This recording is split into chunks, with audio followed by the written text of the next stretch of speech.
Now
run along and play, honey child.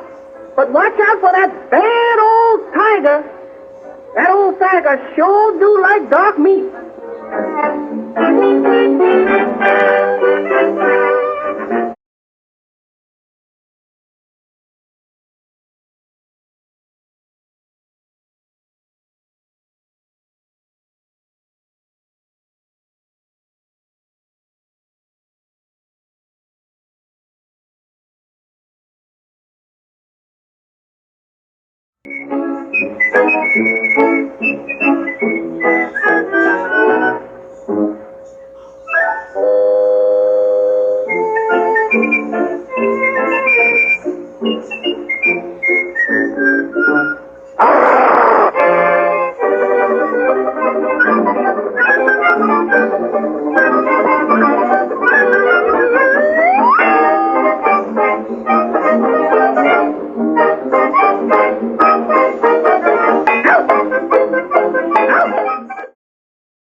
The art, science, music, literature, drama, the whole culture, particularly the religion of all the people of Asia, can be traced directly to the Africans of Asia. India, Japan, China, just to name a few. Even Afro-American history can be traced directly to the Africans of Asia. I know it sounds strange to you, but the world owes a debt to the Africans of Asia. In the following presentation, you'll find out exactly why. Just give me a few seconds. Your ancestors never intended to let you down. In this book, called The Gods of Northern Buddhism, we find a name, the Asian name of the supreme deity of the universe. His name is Sambo. They say when nothing else was, Sambo was.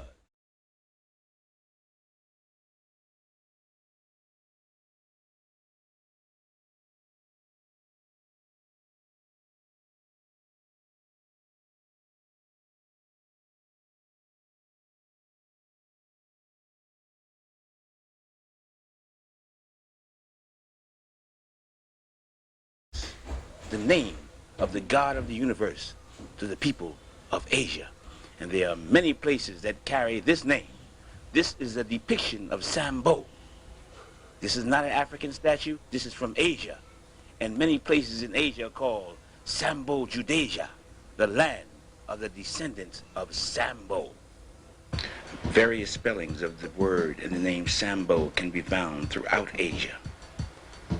Nagas, the divine people of Buddhism. This is a 2nd century depiction of Gautama the Buddha being given his first bath by the divine people of Buddhism called Nagas, a tribe in Asia called Nagas, the divine people of all the people of Asia, symbolized throughout Asia by the serpent or the dragon. That is their symbol. The Naga means serpent or dragon.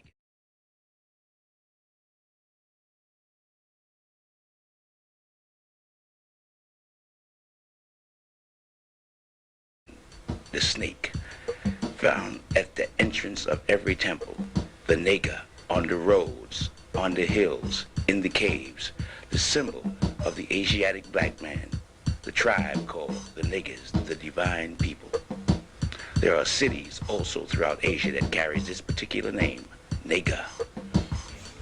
It can be seen at all ceremonies dealing with worship of God. From the Nile Valley to the Indus Valley, on tombstones, a symbol of immortality because of the serpent's ability to change his skin is a sign of never dying, and is used throughout the planet Earth, North, South America, Egypt, Asia, Africa, throughout the world. It's the symbol of life after death, the Naga, the serpent. In all ancient cultures, in all ancient religions, the serpent is the symbol, the Naga, the symbol of divinity, of God. The original inhabitants of Southeast Asia was called the Mons, an African tribe. In order to confirm what these people look like, you have to go to the archaeological finds from Davarati, a French archaeological research finding confirming the original inhabitants. There's no depictions preceding these of the original inhabitants of Southeast Asia, the people, the descendants of Sambo, the Asiatic black man. The 7 serpents, or 7 rays, or the Nagas surrounding his head, represent the cosmic forces that afford him protection. He is a divine representation of cosmic forces, and those 7 serpents represent his divine mission. He does not come of his own. He's a manifestation of the cosmos. The serpents, or the Naga, represent cosmic forces which is at his command, which represent him as a divinity. He is the manifestation of the universe. That is the symbol of those serpents you see surrounding his head. In essence, the 7 serpents are cosmological, dealing with astrology, astrological representations of those forces of the cosmos that he represents. He is a universal monarch, a universal king, which he manifests and he shows evidence of. The black man of Asia, the original inhabitants of Asia. He is a human being of flesh and blood. He comes as a teacher, as a manifestation of God. His teachings are called the Dhamma. He is called the Buddha, the intelligent one, the one who has achieved intelligence, or the genie, the conqueror. He comes to explain the laws of the universe. He comes to confirm that there is, in fact, life after death. When the Buddha appears, he appears as a preacher, and he preaches the Dhamma, that existence is a continual cycle of death and rebirth, and that each person's position and well-being in life is determined by his or her behavior in their previous lives. For example, good deeds may lead to rebirth as a wise and wealthy person or as a being in heaven. And a person's evil deed could lead to rebirth as a poor and sickly person, or even rebirth in hell. He preaches that you reap what you sow. A Buddha also teaches that it's possible to break out of this cycle and gain a kind of perfect peace and happiness by practicing righteousness. They are manifestations of God. According to their prophecies, they promise to prove and make manifest through a Buddha or a Jina life after death before the end of this century. How can you teach a people to know God if he himself does not know God? If you try teaching a Christian that God is also a human being or manifests himself in the form of a human being or makes himself known through a human being, they will say that you're crazy, that you don't believe in God. Meanwhile, they admit that he's a mystery God who is unknown. They teach not to make any likenesses of him, yet they adorn their walls and churches with pictures, images, statues like human beings. They also say he is a spirit that cannot be seen. They cannot see him, yet they believe in him. In order to remove all doubt, the Buddha, the enlightened one, the intelligent one, the genie, the conqueror, decided to make manifest to the world irrefutable evidence. They wanted to prove to a people in the future the manifestation of God, that God manifested himself through human beings, through men. Now, prophecy is irrefutable. A prophecy is a written confirmation of what will happen at a future date. These people, the black people of Asia, predicted or prophesied what they would do 2,500 years into the future. The prophecy states that he would send something from the past and join it with something from the future, something from the material world and join it with something from the spiritual world. The union of both the past and the future worlds and the spiritual and the material worlds would be contained in the revelation of a secret mystic diagram called the Mandala of two parts. This is a depiction of the future Buddha who would make this manifest at a point before the end of this century.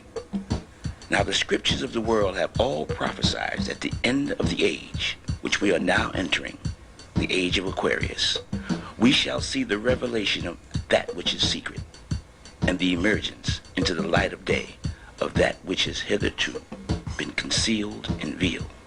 This, our present age, is that time, the end of the cycle, the beginning of the new age. This book by Ivan van Sertima raises the question of the African presence in early Asia. How did they get to Asia? This is the future Buddha. How did they get to Asia? They were called the Mons. And the wind and the rain in Asia is called the monsoon. This is the key to how they got to Asia.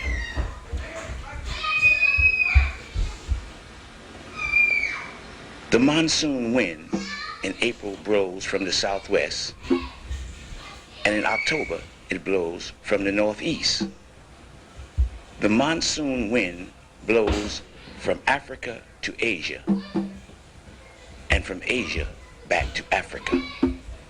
The wind from April to October blows from the southwest, and from October to April it blows from the northeast. These two trade routes and routes that of travel is the direction of the Mons, the Africans of Asia. They went from Africa to Asia and from Asia to Africa, and they were called the Mons.